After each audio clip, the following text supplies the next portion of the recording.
Maria Mauad, eu sou professora do Departamento de História dessa universidade desde 1992. Desde 92 também eu participo do Laboratório de História Oral e Imagem como pesquisadora, um dos laboratórios mais antigos da UF, na história, voltado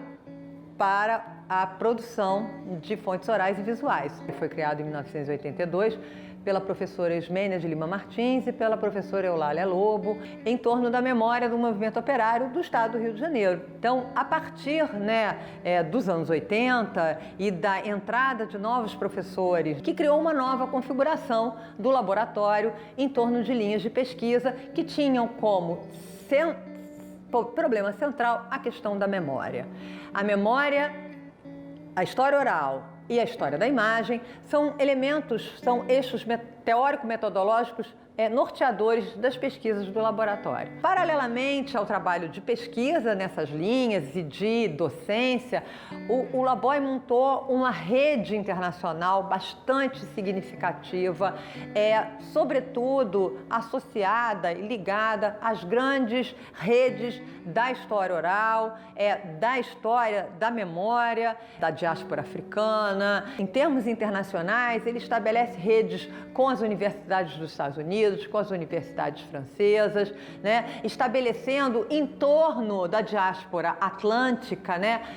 plataformas de debate, de pesquisa e de produção de conhecimento bastante significativa, aonde o audiovisual desempenha um papel fundamental, sobretudo na atuação e na consolidação dos fóruns do filme etnográfico e dos filmes de pesquisa,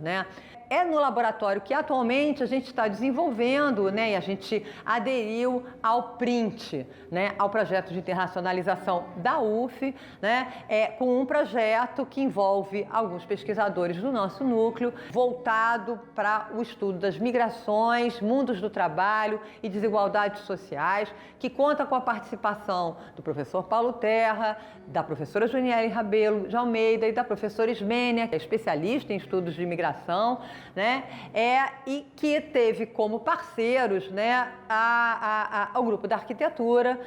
com um projeto específico sobre o cais, a região portuária do Rio de Janeiro, coordenado pela professora Fernanda Sanches. Essas pesquisas, elas têm, no espaço da internacionalização,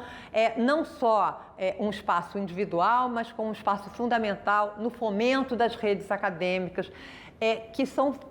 fundamentais para estruturar o processo de internacionalização da universidade.